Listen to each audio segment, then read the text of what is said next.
All right. So, real quick before we start getting into things, I want to take a little bit of time and go back through this. We are going to do a full-blown design example today, start to finish. So I want to real quickly go over the procedure. So based on the discussion regarding economics and steel beams and how reinforcement ratios and what have you play into the economy of design, we got a little bit of stuff to do today. So real quick, just a little bit about the procedure.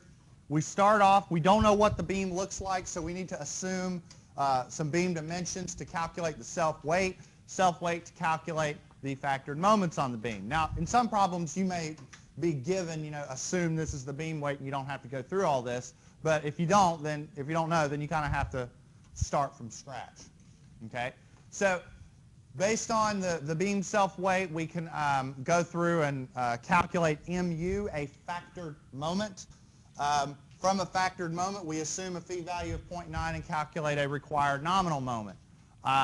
Using that, and then a rho that we are going to use for design purposes, remember rho is our reinforcement ratio, we can determine what are our required beam properties, the beam section properties, and from that, choose some dimensions, and from that, choose a required area of steel. Pick a pattern of steel that meets beam width requirements and our requirements for strength, whatever section we get. Because we've made assumptions, we need to verify that section. That means we got to go back and check its capacity, check all the ACI design requirements, and what have you. And we talked a little bit about cover and how we space out rebar and what have you. So real quick, the procedure would be nice to have with you as we do this example. Also, the beam design tables that I gave you all last time. That'd be a good thing to have out because we are going to use them. Bless you. All right. Everybody good? All right, so here's the beam. It's a 22-foot long beam. It's simply supported. It's going to resist a dead load of 1 kip per foot, a live load of 2 kips per foot. Bless you. The live load's already reduced. Ain't got to worry about any of that. FC prime of 4 KSI, FY of 60 KSI. We have normal weight concrete, unit weight of 150 pounds per cubic foot. This is going to be our DB ratio for design. You'll see where we use that later on. And then we're going to go through and do this. Okay. All right. Let's do some reinforced concrete design. All right. Once I get my pen untangled from the mouse. Oh, goodness. There we go. All right.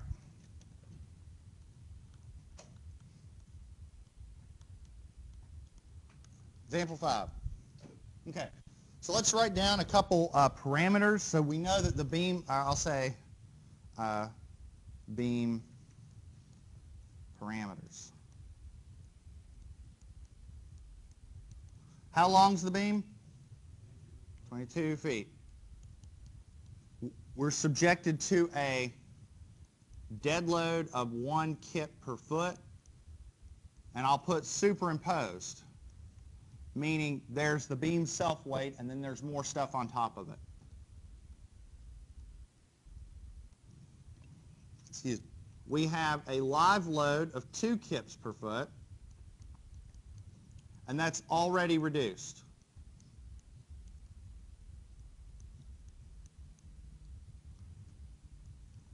Okay? Now, we have an FC prime of 4 KSI. What does that mean beta 1 equals? 0.85. Okay?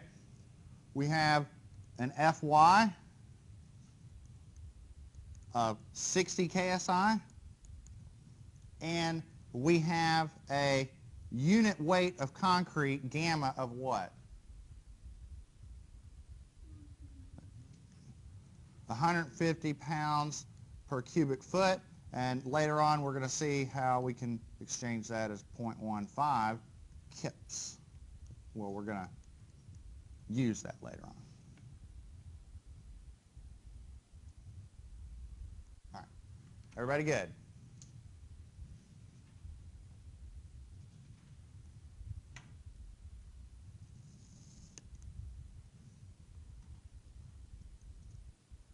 So what's step one? Well, what ultimately is our goal, though, for step one? We need factored moments. Now, I'm going to put here, you know, like a star, if you will, so that we're clear on what we're, you know, making an assumption on. We're going to assume a beam self-weight. Now,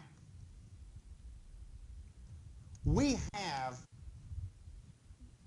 the unit weight of concrete, but we don't know what the beam looks like. Now, later on, with more experience, you'll be able to say, okay, the beam's 22 feet long, these are the loads it's subjected to. You'll be able to kind of guess, you know, about what the beam's going to weigh. But for now, this is new, so I'm going to show you something a little more procedural until you kind of get the hang of it. Our assumption, I'm just going to go ahead and say it, is going to be a low ball assumption, so we'll have to go back and check it. But in the grand scheme of things, it's not going to be that big of a deal. So I'm going to start off that assumption by calculating a height of the beam and a width of the beam. Now, the height of that beam, I'm going to calculate based off of the table that you see under step one. Okay? So if it's all right, where'd my mouse go? I'm going to break away from this notebook for a second.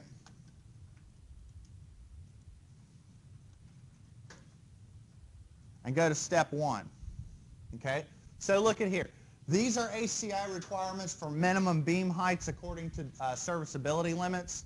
So if I have a simply supported beam or ribbed one-way slab, the minimum height is length divided by 16. Make sense? So no matter what I do, I'm going to have to at least meet this requirement. We're going to go above and beyond that. Trust me. I mean, that's not going to be an issue. So I'm going to say that for the purposes of assuming a beam self-weight, my height is going to be the length over 16, okay? Which is, what is that, 22 feet over 16? Now, what's that answer going to be in? Now, we're talking about beam dimensions. What should we do?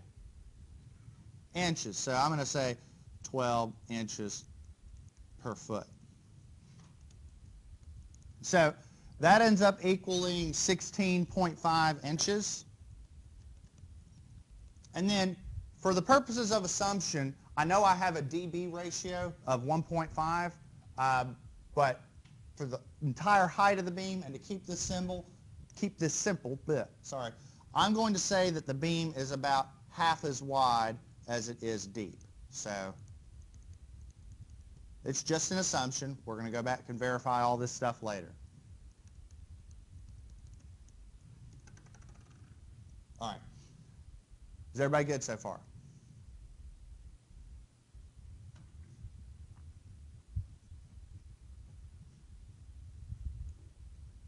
Everybody good?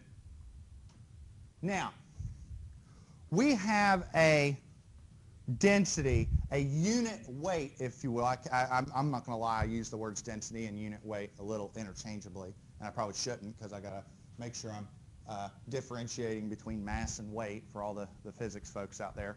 But let's think about this logically, okay? If I have a unit weight and I have a volume, how do I calculate the total weight? It's unit weight times volume, right? Will give me the total weight. So if I have a beam, and I just want to make sure this makes sense, if I have some beam, right, then maybe something like that, something like that, I would calculate the total weight as the unit weight times the volume. Make sense? Now, this beam is like some L length long. Make sense? Now, what if I wanted the weight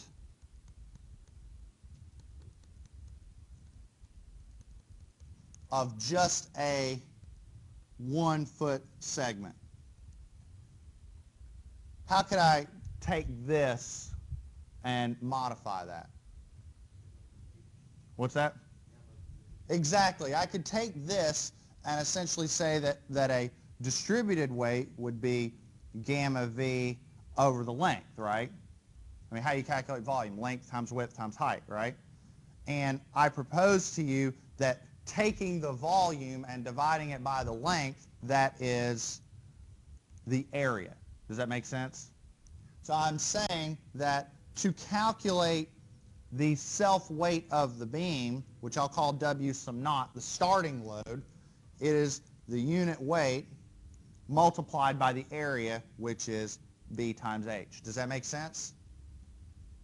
Is everybody okay with that? Okay, so what do I have? I have 0.150 kips per cubic foot, right? I have,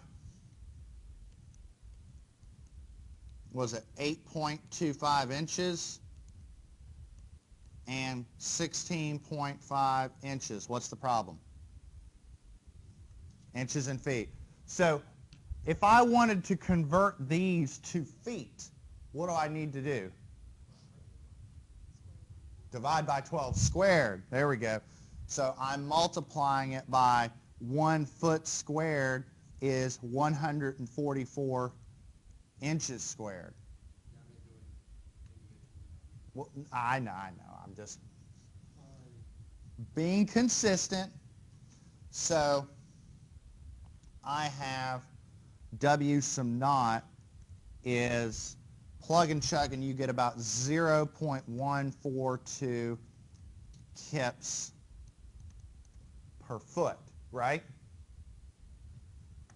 Does that make sense? I'll give you all moments. I see y'all writing down.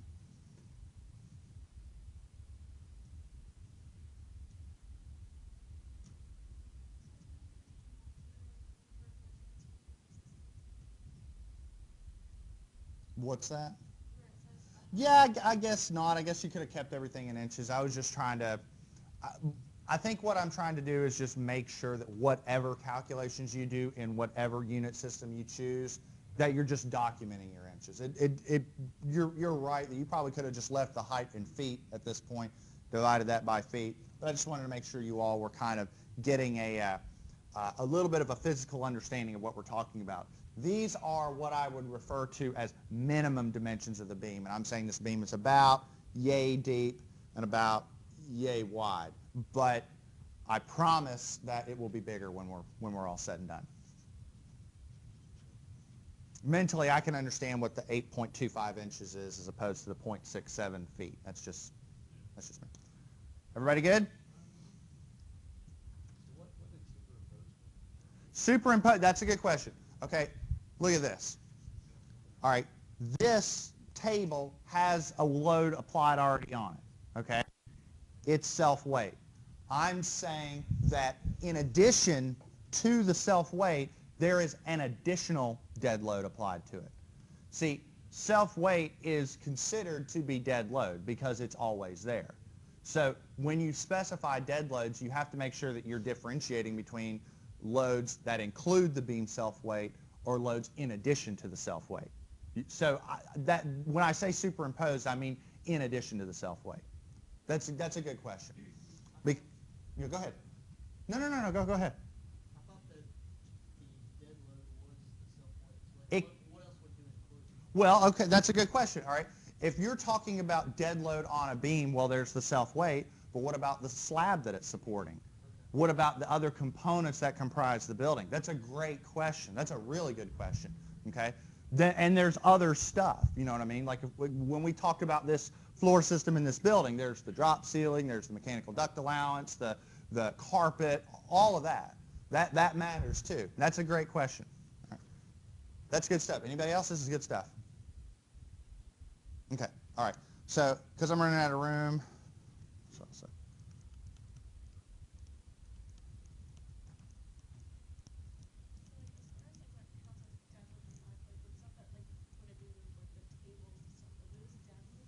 Those are live loads because they correspond to the occupancy of the room, what the room is being used for. Because this room is being used as a classroom, we have these desk-like tables and chairs and what have you. If this room was to be used as a computer lab, we'd have similar loads, but they'd be arranged differently. You see what I mean? Oh yeah, oh yeah. Like a classroom, a typical live load is around 40 PSF. Libraries, about 150 PSF. And you can't reduce it because this load moves around all the time. People come in and out of the room. Those library stacks, they sit there. So you're not allowed to reduce it. You're not allowed to reduce any load that's over 100 PSF. But that's good stuff. That's a great question. Because of that very reason. There's also other provisions like if you're designing a balcony, you can't reduce the loads on that balcony or especially the ones near the corridors because of things like fires. If there's a fire and there's an emergency, people are really going to be loading those walkways. And the last thing you want to have happen during an emergency is that fail under a design load. That's good stuff. So this, yeah, you'll get downstairs quick. Goodness, Lee. All right. So, where was I? All right, everybody good though? Okay, all right. Back to our example. So we calculated a self-weight of 0.142 kips per foot. We also have that superimposed dead load of 1 kip per foot and a live load of 2 kips per foot. So what can I do with these loads if I have dead loads and live loads? There we go. So I can calculate W, we're not doing working stress, an ultimate factored load as 1.2 times the dead plus 1.6 times the live. Now I've got 2 dead load components here, so I'm going to say the original self-weight of the beam plus the dead load, and then add to that 1.6 times the live load.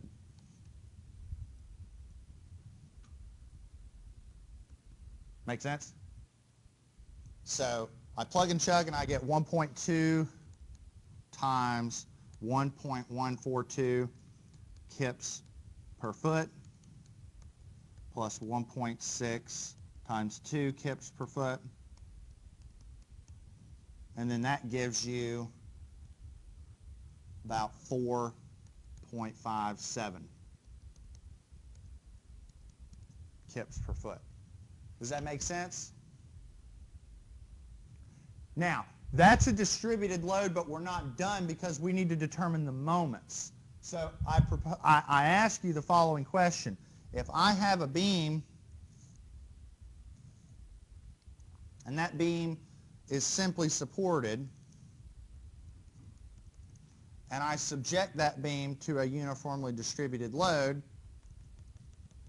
of 4.57 kips per foot, and that beam is 22 feet long, what is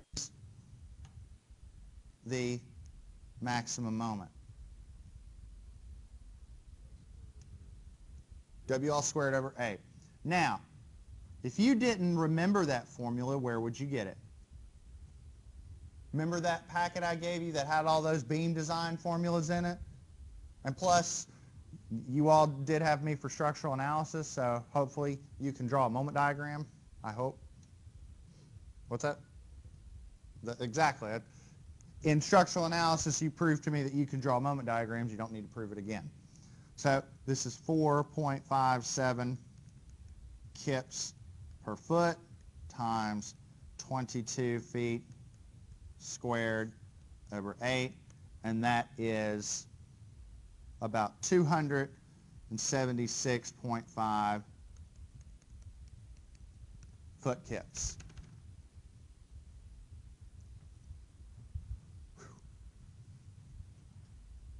Not too bad so far, right? You're like, oh goodness, we're only on step 1. I know. The other steps go a little quicker. What's step 2?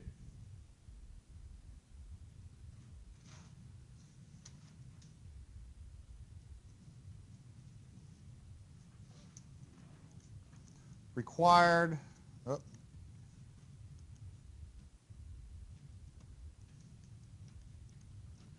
M sub n.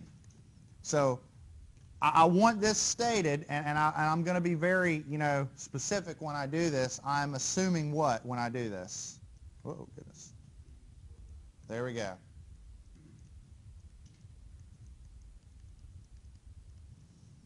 Now, I'd like phi to be 0.9 because of the ductility, but it might not. We'll see what happens. So because of that, I get, oh, goodness. Mn required is mu over phi, which is 276.5 feet kips over 0.9 equals, oh goodness. And I plug and chug, and you get about 307.2.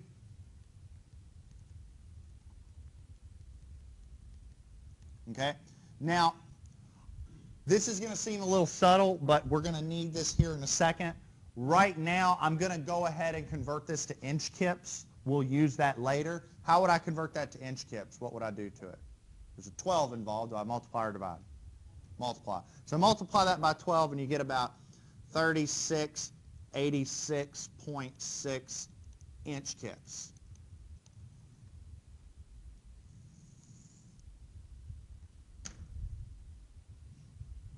Y'all are chugging away, so I'll give you a minute.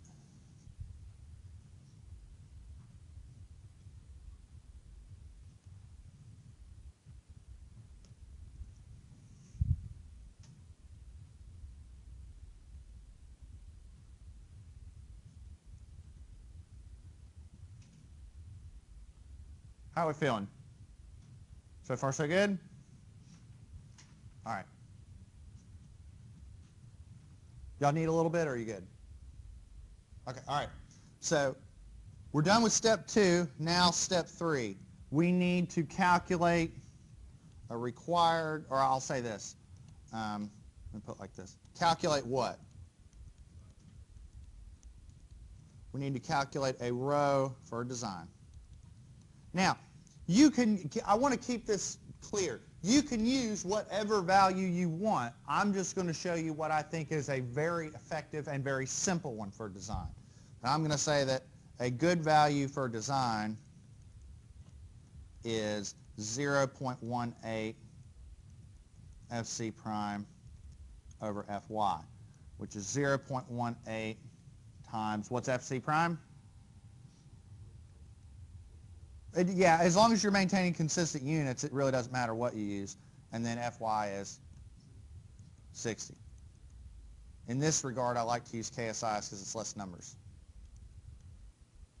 Okay, so 0.18 times 4 over 60 is 0.012.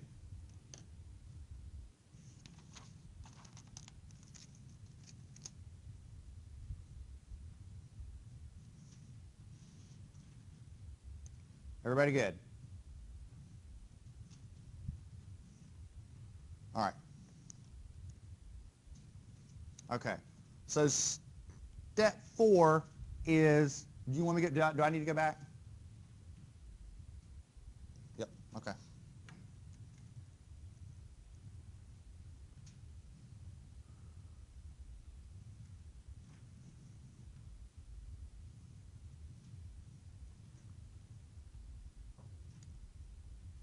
How are we feeling? All right. Good? Okay. So step 4, we need to calculate what?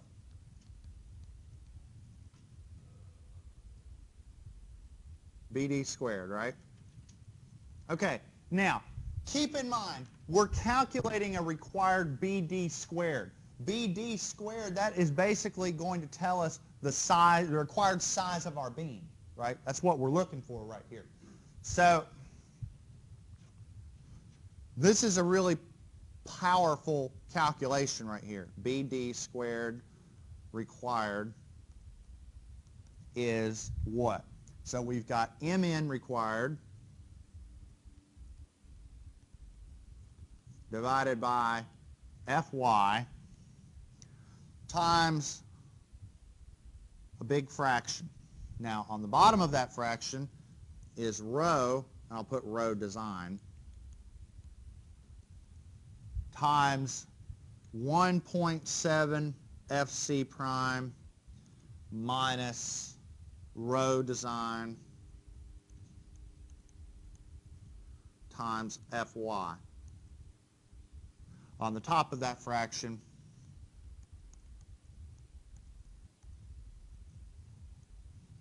is 1.7 FC prime. Everybody good? All right, remember how I said I was converting the moment into inch kips? This was why, because let me show you what I'm going to plug in. So let's take this step by step. What's MN? There we go. Inch kips. And then Fy is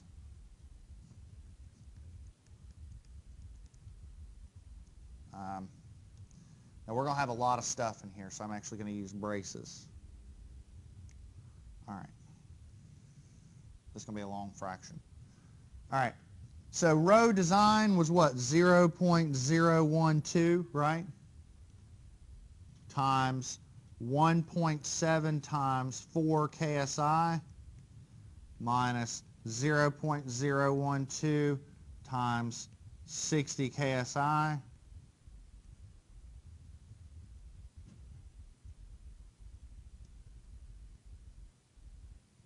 And then 1.7 times 4 KSI. Kind of big, but with your Casios, that's a pretty manageable calculation since you can, visualize the fractions pretty easily.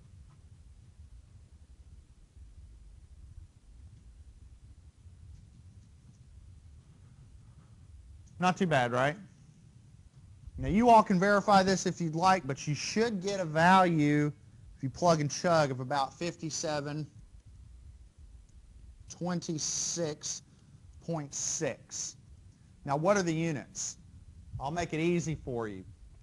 Inside the braces, we have KSI over KSI. They cancel. So over here, what do we have? Inches what? Cubed. Look what we're calculating, BD squared, inches times inches times inches. And the kips cancel, so you have inches cubed.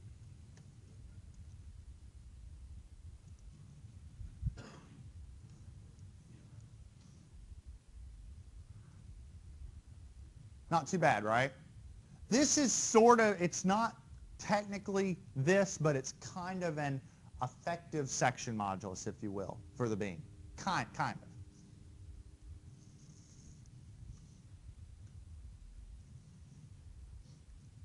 All right, step 5,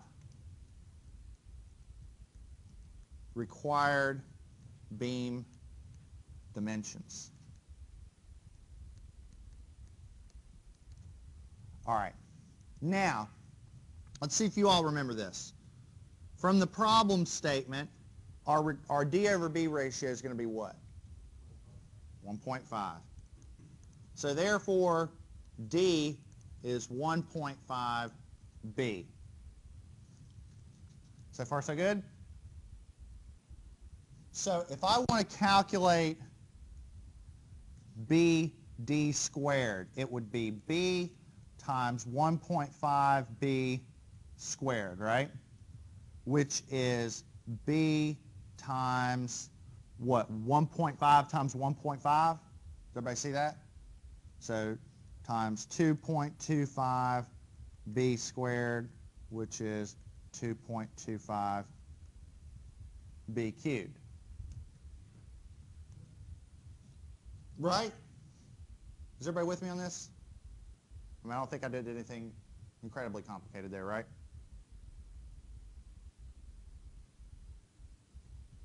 Okay, all right. So, I've got that based on my assumed ratio that BD squared has to equal this. And I have a required BD squared of this 5726. So therefore, what I can say is, therefore, my 2.25 B required cubed has got to equal 5726.6 inches cubed. So, divide both sides. B required cubed has got to be 5726.6 inches cubed divided by 2.25. Does everybody see that? And then how do I solve for B? Cube root, right? So B required has got to be the cube root of 5726.6 inches cubed over 2.25. Oh, goodness.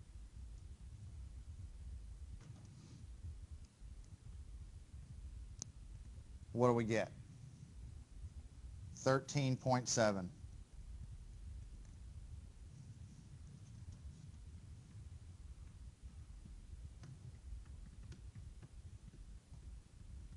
How are we feeling? Okay.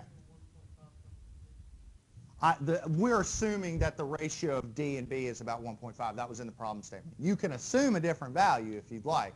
And is it going to change your design? Yeah. I'm saying for the purposes of our design, that's a good guess. Okay. Like you could completely redo this problem and use a different value and you get something different. Everybody good? Well, we're going to watch this. Bear with me.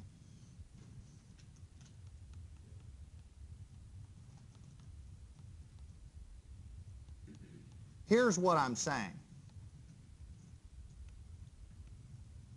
B required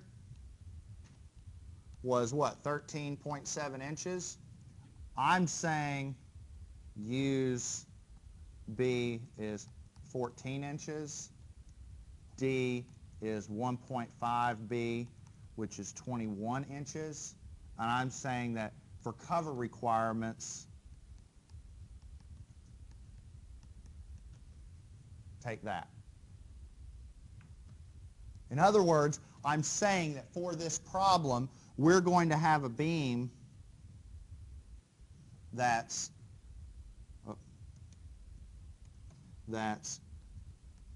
14 inches wide, it's 24 inches tall, and we're going to put some steel down here. We don't know how much yet, but that steel is going to be 3 inches from the bottom, so that's 21 inches.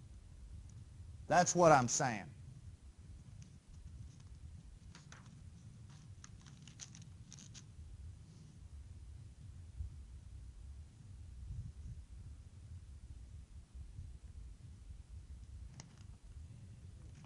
So I guess I forgot to put this, but this is step 6, I'll say, proportion beam. Yes.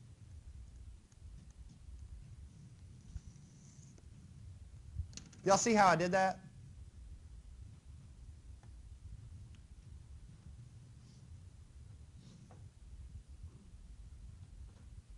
Y'all see that? Yeah.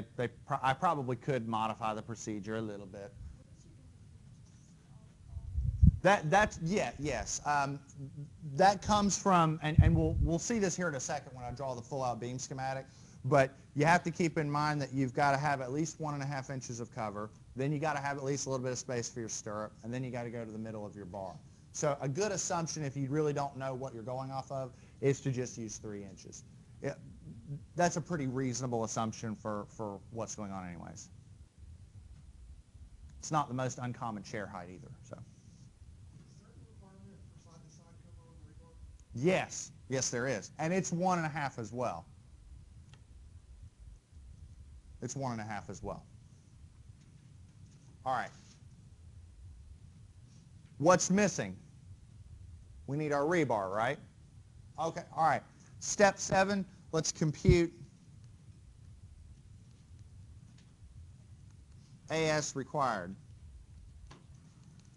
And how do we compute that? Rho times BD, right? Now, which B do we use? We don't use this. The point is we have now laid out our beam. We use these dimensions over here. So we take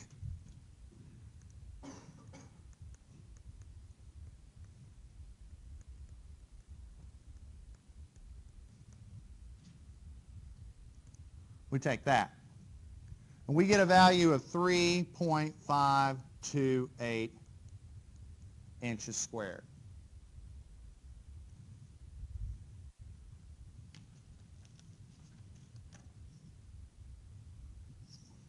How are we feeling? So far, so good? Now, you got those beam charts? Break them out. We're going to use them.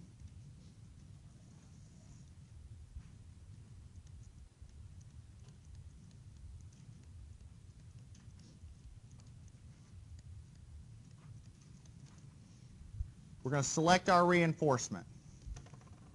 Okay, so to keep this simple, we're going to limit this to one layer of reinforcement. So I'm going to start us out. I'll help us out. Let me borrow somebody. It doesn't matter. All right, let me see this. Okay, I'm going to draw us a little table, and then we'll see how I'm doing this. So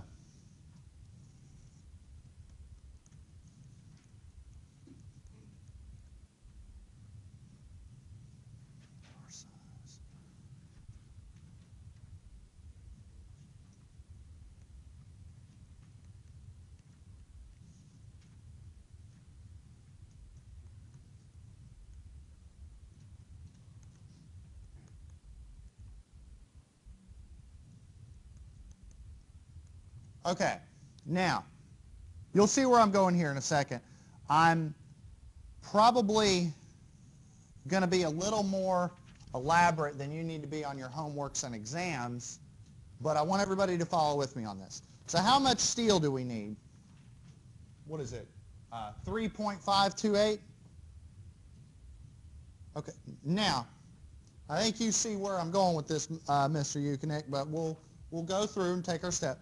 Now, I'm going to try and keep this simple, so we'll probably limit this to one layer, so anything more than like 10 or 11 bars is getting a little silly, okay, especially for a beam that's only about yay wide.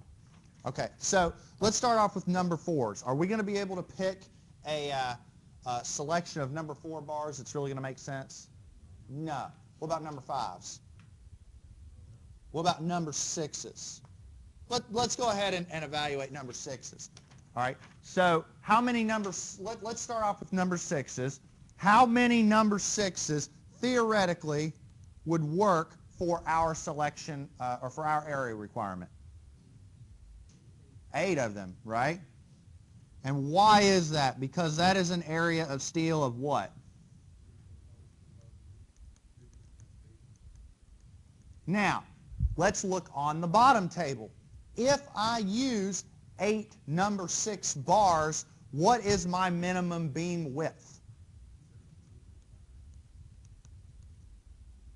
So what does that mean for this selection? That's not going to work because while it is a really economical selection of steel, I simply can't fit it in a single layer in a beam that's only 14 inches wide. It won't fit. So now we go on to the next one, okay? Number 7, okay?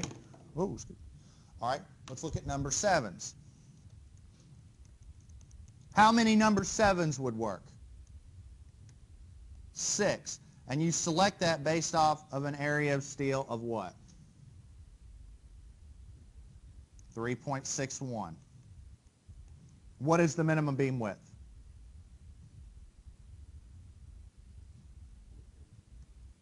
14 point what? What does that mean? No good. What's that?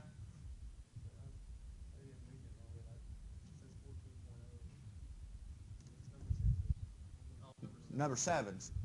No, that's fine, that's fine. All right, number 8s. All right, how many number 8s are we going to use?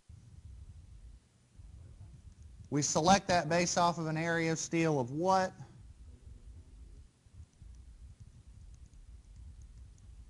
And that is a minimum beam width of. So what, could we feasibly use this selection? Yeah, that's okay. Let's keep going with this a little bit. What about number 9s? How many number 9s would we need? 4, based off of an area of steel of, let me guess, 4 square inches.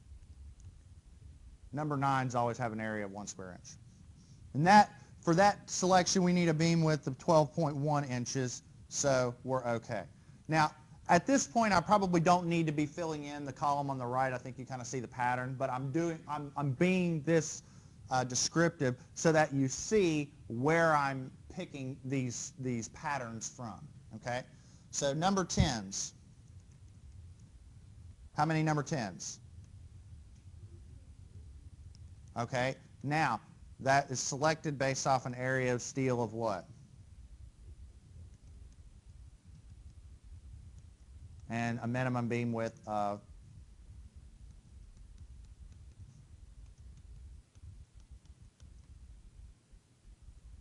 not too bad, right? Okay. Now, before we start going any further, let's take a look at this. So, does everybody have what's in the table written down so far? That very first option, is that even an option? No. So, no good. Second one, is that an option? The bottom 3 are, right? Of these bottom 3, which ones would you select? Or which one would you select? Just if these were our only options, which one would you use? The one on the very bottom, right? Why would I use this? Not the minimum cover requirements. If I'm having to buy this steel, which am I going to spend less money on? This one. It's less steel. It's going to cost less money. So and plus, even from a contractor standpoint, I mean, if you're constructing this beam, it's easier to handle less bars, right? So that's our option. So I propose that for this beam, we use 3 number 10s. So that's what I propose. Now, are there any number 11 options that would generate less steel? No number 14s or anything like that? That's it, isn't it? So I selected an amount of steel that I would be able to fit within my beam, and it's the most economical selection. So I propose to you, can I go ahead and go on to the next page? I propose to you that I'll say example,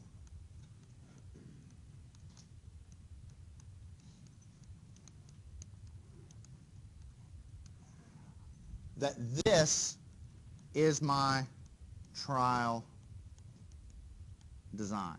It is a beam that is going to have stirrups in it.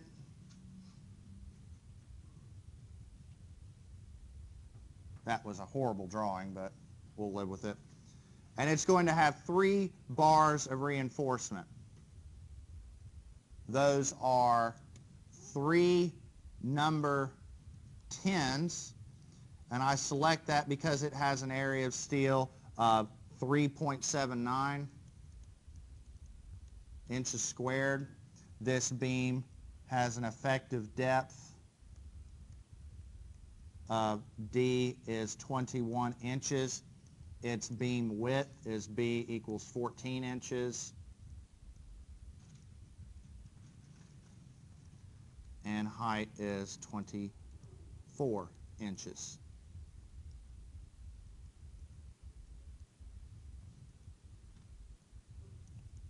So think about it.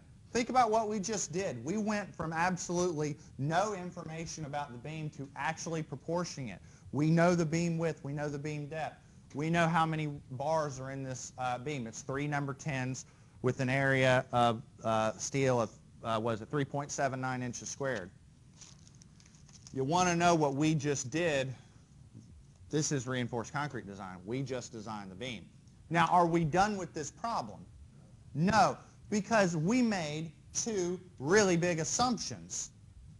Now, we use the D over B ratio. I really don't consider an assumption because we used that to help us proportion the beam. But the proportioning of that beam was based on two really big assumptions. Number one, we assumed that phi was 0.9. That might not be the case. And number two, we assumed what the beam self-weight is. And we assumed that based on a beam that was 8 1/4 inches wide and, 16 inches deep. This beam is way bigger. So it's going to have a heavier self-weight. So now we need to check it. So we need to check this beam's self-weight and see if we're going to have adequate capacity. Plus, we didn't check minimum steel requirements or strain levels in the steel. But all in all, our beam design is finished. It is a trial design because we haven't checked any of that stuff. What do you think? Cool stuff, isn't it? We will, next time. So you all have a great weekend. I will see you all on Monday. Enjoy the game. I have a feeling you all are going to